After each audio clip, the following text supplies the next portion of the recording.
Station, this is Houston. Are you ready for the event?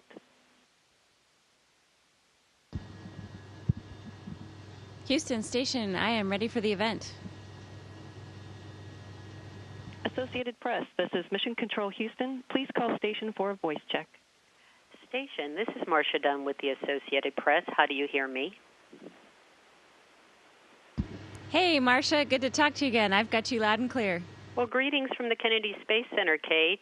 Good to see you, too. I'll get right into my questions. You're down to 3 crew members right now, and I'm wondering if you're feeling a bit lonely or isolated because of that, and what's the latest on when you'll have 3 more crew joining you? Yeah, it sounds like it might be a little bit lonely, but it's actually not. So I've got 2 of my crewmates in the next module over, and we actually do a lot of work together during the day. So Space Station can actually seem like an incredibly busy place. We're doing a huge number of research experiments right now, so it's definitely hopping up here. And we're still waiting on word from our Russian colleagues about when they're going to be able to have the Soyuz launch. But we are anxiously awaiting and looking forward to greeting our new crewmates up here. Well, is there any chance that your mission might be extended? And if so, what's the word on when you'll be returning? And how do you feel about spending potentially some extra weeks up there?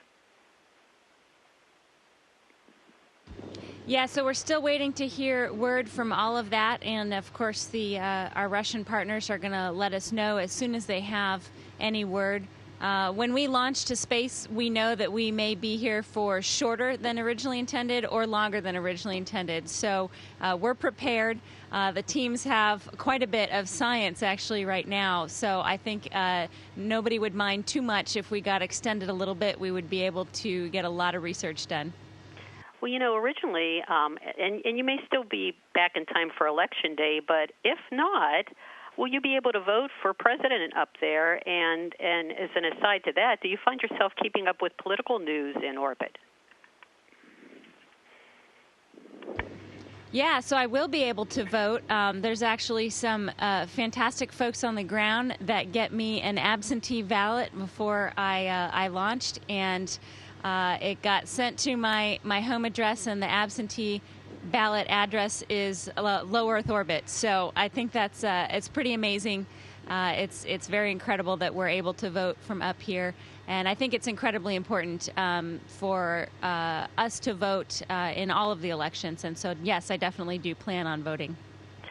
Well, now tell me how the genetic sequencer is working in orbit. Have you noticed any differences operating the device in weightlessness versus on the ground? And are there any early results you can share?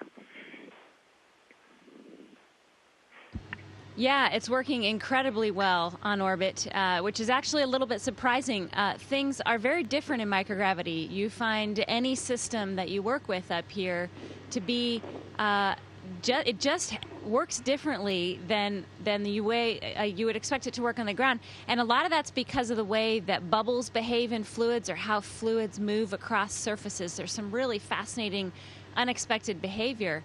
But because this device is a microfluidics device and it has such small pores and then essentially a thin membrane, it's actually pretty well designed for spaceflight. Surface tension takes over, and it's been working wonderfully. It's actually a lot better, I think, than anybody expected.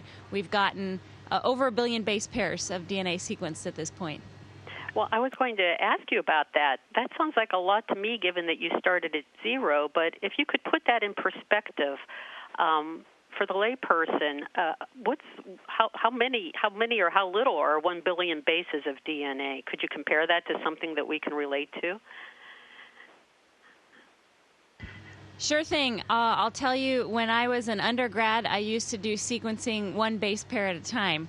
And I don't think that was too long ago. So for me, it's actually been amazing to see the evolution of the sequencing technologies. The rate that we're able to sequence has really gotten exponential since the initial Human Genome Project.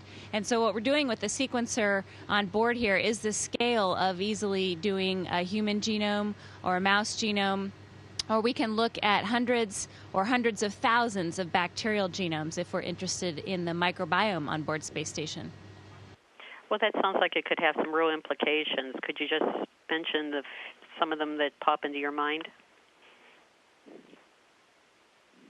Yeah, one of the things that's really fascinating about doing research in this incredibly remote environment, we're in a remote outpost here, is the ability to track things in real time. And so right now we have to wait for samples to come back to Earth in order to do a lot of the analysis. So the ability to look in real time at, for example, our bone degeneration or our muscle loss or the changes we get in intracranial pressure, all the fluid shift we have upwards, as well as what's going on with the microbiome on board Space Station.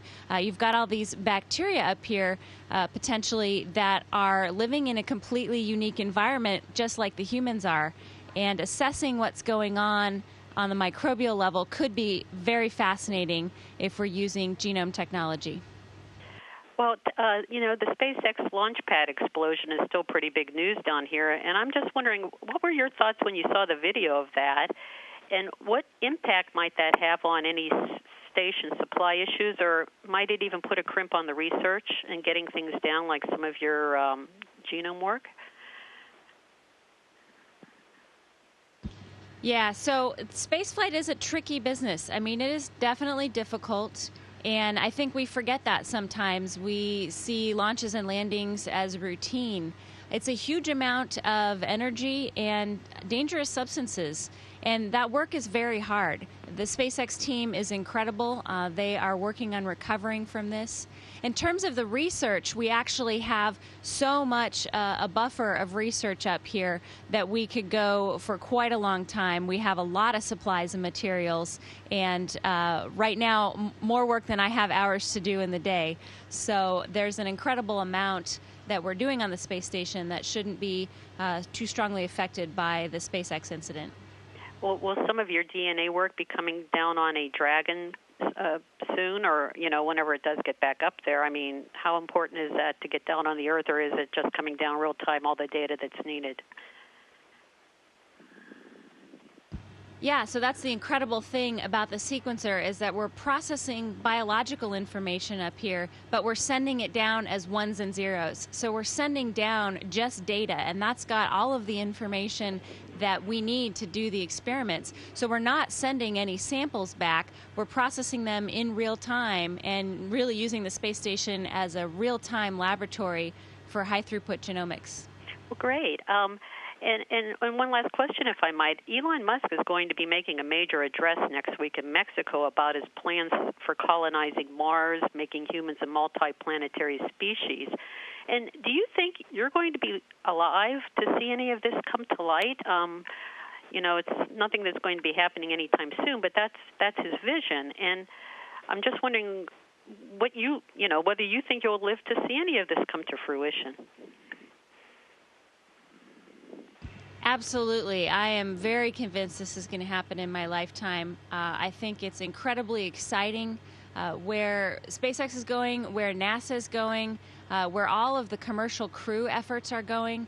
We're really looking to maintain station as an orbiting laboratory, but we're also really pushing the boundaries in terms of where we're going forward with exploration. I think humans are naturally driven to do this, and this is really the beginning, I think, of human beings leaving low Earth orbit. I certainly plan on being around to see that.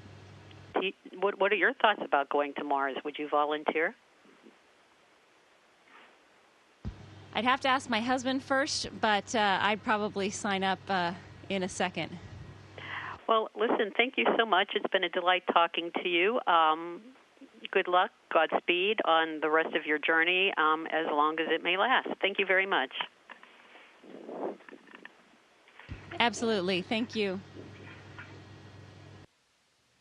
Station, this is Houston ACR. That concludes the Associated Press portion of the event. Please stand by for a voice check from KGO-TV. Copy, ACR. Thank you.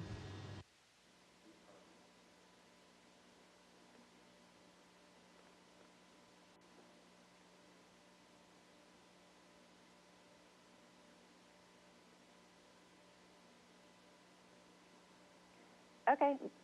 Station, this is KGO-TV. How do you hear me? Hey, I've got you loud and clear. How do you hear me? I am ready to speak with you. All right, we are talking with Napa resident and NASA astronaut Kate Rubins before she departs the ISS, heads back home here to the Bay Area. Kate, good morning, and thanks for joining us. We're so excited to have you back. Hey, it's great to be talking to you from the International Space Station. So you're coming back to the Bay Area. You grew up in Napa. You're an inspiration for so many people around here. Tell us how it's going on the ISS, and are you even ready to come home? Would you like to stay there a little while longer? Well, I think the glimpses of the planet that we get every day out the window would never get old. I could do this for years, probably, and never want to leave space. There are, of course, things that draw you back to the planet, your friends, your family, your home. Every time I pass over California, sometimes we've had a few passes from the north. I look down the whole Central Valley and see San Francisco and think it would be pretty nice to be there right now. But we are enjoying space. We're getting an incredible amount of work done up here. For example, today I just started a microbial monitoring system project. Took 200 pictures of Chile, and we got a lot of maintenance done on the space station. So we're definitely keeping busy up here. 200 pictures of Chile. I think a lot of people would be right on board with you. Apart from the view, what are some of your favorite things about being on the ISS? So I think for a scientist, it's amazing to be in an environment where all of the things that you normally would expect in daily life have completely changed. So things like it's totally normal to float upside down. That doesn't bother me anymore.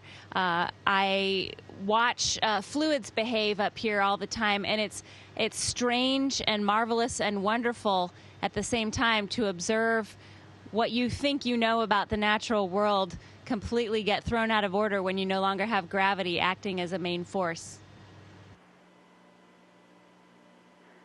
Some ordinary things must be difficult. I'm looking at your ponytail, and I wish I could make my hair look like that.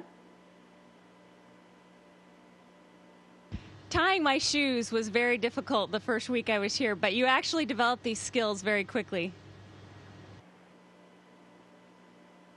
What are some of the things you are most anxious for, and what's the first thing you're going to do when you get back home? Well, I have to say I miss vegetables a lot. A nice salad would be excellent. They're working on ways to grow plants in orbit, and I'm extremely supportive of that effort. I think there's a lot of things to be incredibly grateful for on the planet when people are home. But it's also just such an amazing and a special time up here that I'm really just truly blessed to have this opportunity to see the planet from space and to do all of these experiments up here. And speaking of that, since you are from the Bay Area, it's not often, especially for kids, that they get to see someone from where they grew up go up into space. So can you talk to them directly and, you know, especially girls, young girls who may be interested in the science field? Yeah, I think for anybody that's interested in science, my message is to pursue that, absolutely. I think a lot of times people say, well, science is difficult, it's hard work, it's a lot of work to major in science or engineering in college, and it is a lot of work. It takes dedication and perseverance, but it's also incredibly rewarding. The thrill that you get of discovery, the joy that every experiment brings, I think it's a fascinating and an incredible career prospect for any young person. So I would say to anybody that's in school, that's growing up, that's in California right now, that they should go ahead and just go full steam ahead for whatever they're passionate about. And you never know, you might end up living in space someday. Do you have any plans here, at least in San Francisco, in the Bay Area, to reach out to some of those kids and talk to them about your experience there and maybe kind of encourage those young kids to get into science? Yes, absolutely. They're planning a lot of events in California, and we actually just did a downlink with my high school, Vintage High School in Napa, California. So I think we'll definitely be seeing everybody in the Bay Area soon. We certainly saw that. And on that note, do you want to send out a special shout out to anyone here at home? Well, my entire family lives in the Bay Area, either in Davis or Napa or in Vallejo. So I would like to say hello to my whole family, and I look for you guys every time we fly over California. Kate Rubins, great talking to you. Thank you. Have a wonderful trip home. Be safe, and thanks for your time. Thank you so much. Station, this is Houston ACR. That concludes the event. Thank you. Thanks, ACR. Thank you, Associated Press and KGO-TV. Station, we're now resuming operational audio communications.